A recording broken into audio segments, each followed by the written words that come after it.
Sağ ol abi. Çok şükür. Kalkınma Ajansı'nın bu toplantısının Siirt'te yapılmasından duyduğumuz memnuniyeti de ayrıca ifade etmek istiyorum. Hepinize tekrar hoş geldiniz diyor. Sözü şimdi kıymetli valimiz, Mardin valimiz Sayın Tuncay Akkoyun'a veriyorum. Buyurun efendim. Evet, teşekkür ediyorum.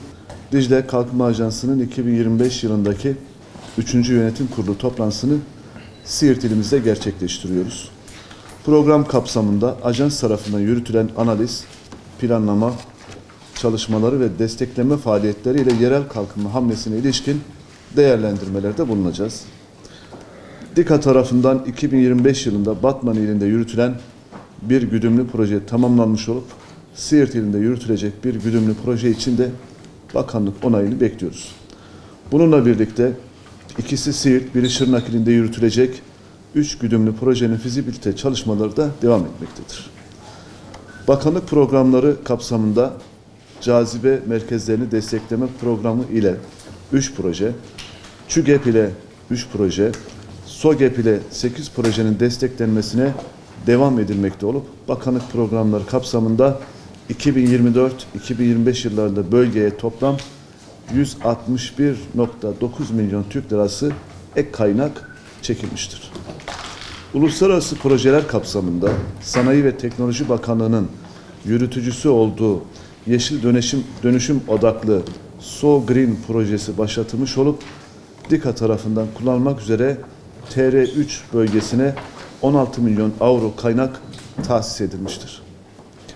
AB finansmanlarıyla Mardin ilinde uygulanmakta olan SEYKO projesi, yani sosyal girişimcilik, güçlendirme ve uyum projesi, hibe uygulamaları kapsamında ise Mardin ilinde 5 tesisin yapımı tamamlanmış, 20 kişi 2025 yılının ilk ayı olmak üzere, 6 ay olmak üzere toplam 56 kişiye iş kurma ve geliştirme desteği sağlanmıştır.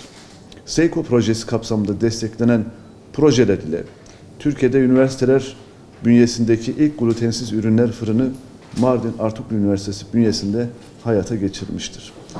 Türkiye'de gençlik merkezleri bünyesindeki ilk yazılımcı girişim merkezi ve Mardin'in ilk kuluçka merkezinin kurulumu da tamamlanmıştır. Gıda ve yöresel yemekler konusunda meslek eğitimler verecek gastronomi merkezi ile Ömerli ilçesinde tarım makineleri ortak kullanım merkezine destek sağlanmıştır. DİKA tarafından 2025 yılı Ocak-Haziran döneminde destekleme faaliyetleri kapsamında 55,1 milyon Türk lirası destek ödemesi gerçekleştirilmiştir. Ayrıca Sanayi ve Teknoloji Bakanlığı tarafından yeni teşvik sistemi ilan edilmiş olup sağlanan en avantajlı teşvik uygulamalar arasında kalkınma ajanslarının da yürütülmesinde aktif rol alacağı yerel kalkınma hamlesi yer almıştır.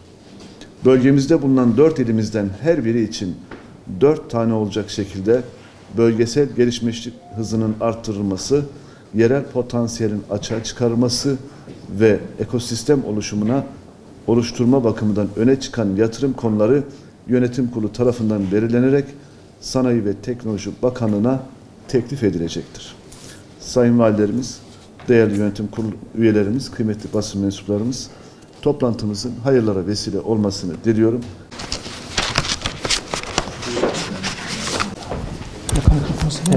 Sağ ol abi.